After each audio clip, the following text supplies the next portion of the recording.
It's a cold autumn evening. We're shivering as we're standing in a line.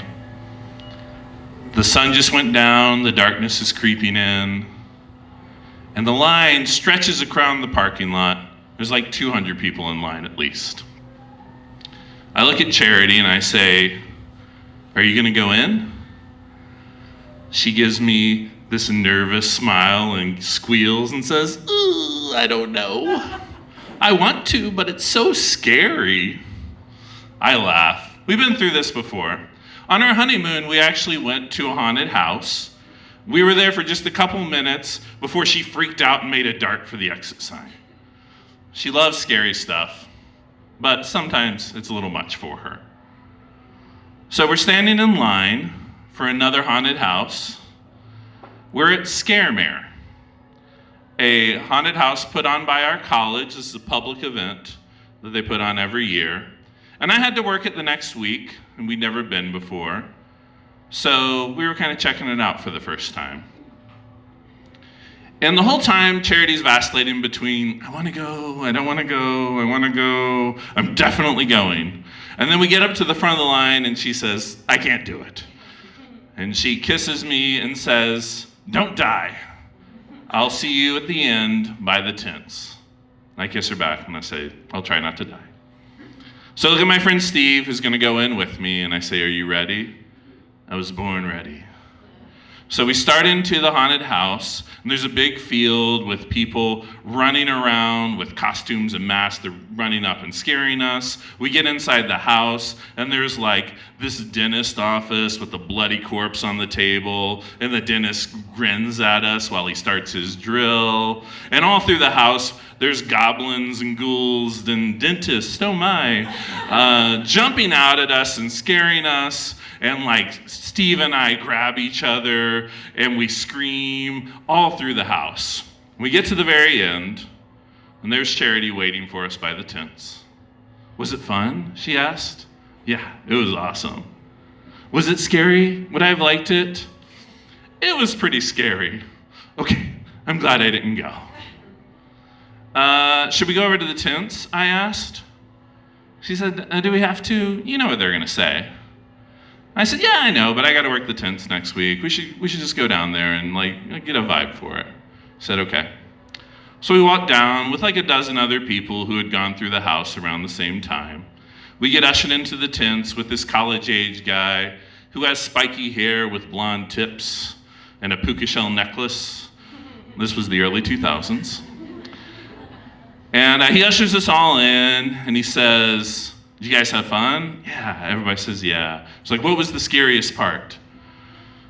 The dentist, someone says. The lady with the axe in her head, someone else says. Yeah, those were all really scary. College guy nods affably. Well, you know, as scary as all that was, some of you are getting ahead of me. As scary as all of that was, none of it is as scary as spending an eternity in hell without Jesus Christ. The Bible describes hell as a lake of fire and says there's weeping and gnashing of teeth. I know the rest of the script at this point, and it's the script I'm going to use the next week when I also do this at the tents. You see, growing up, my greatest fear was hell. And then quicksand, and then probably alligators. Since I grew up in the cornfields of Missouri, I didn't worry that much about the last two.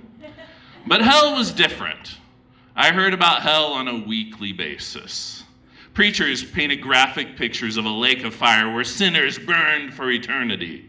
This is where you went if you didn't love Jesus. That guy really does not take rejection well.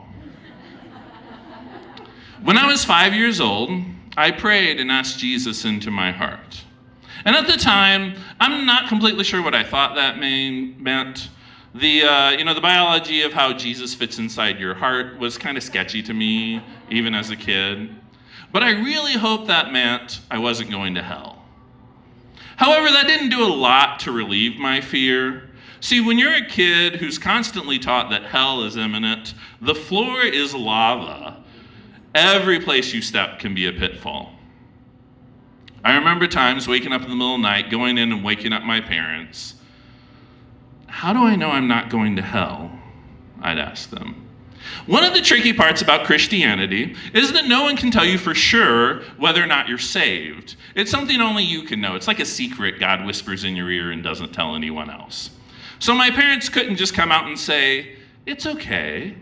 You're not going to hell, you poor little terrorized 5-year-old. Please go back to bed." Instead, they would ask questions like, "Well, did you pray and ask Jesus into your heart?" "Yeah." "Did you really mean it?" "I think so."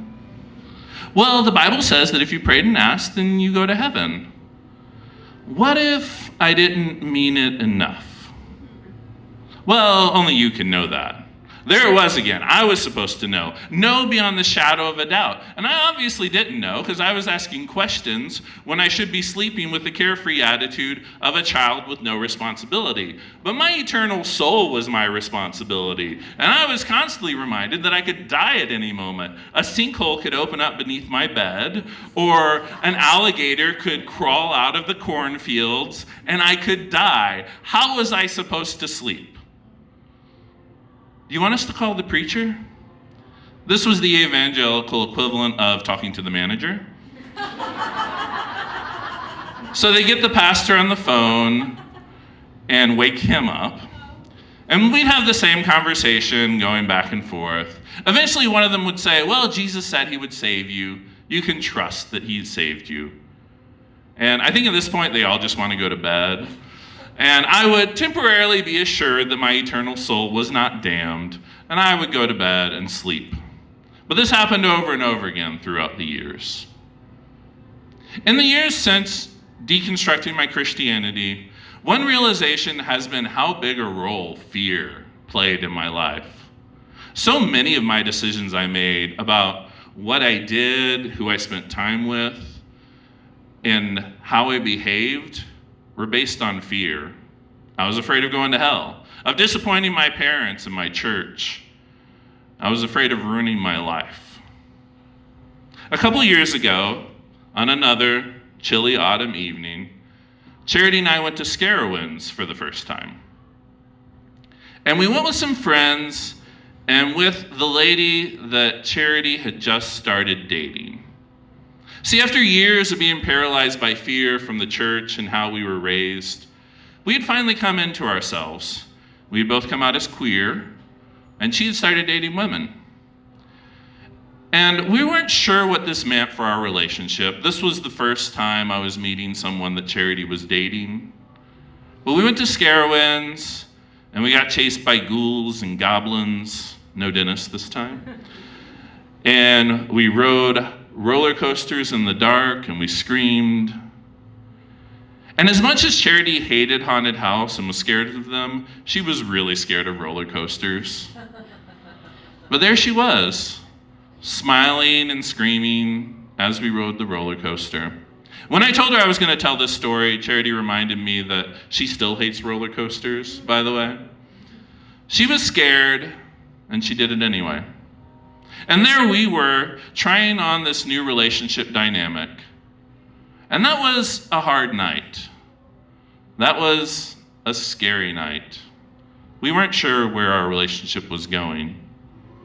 But also we had a lot of fun.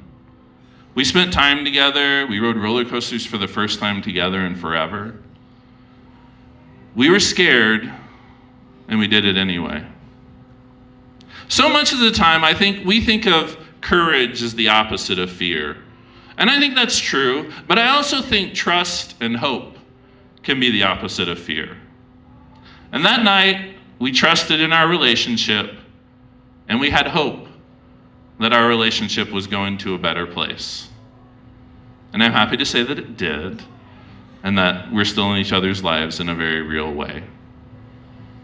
And the point of my story isn't that you need to go to a haunted house, or ride a roller coaster, or even try on a new sexuality, although all of those are fun. But at some point, you have to stop letting fear make the decisions for you, and you have to lean in to trust and hope. Thank you.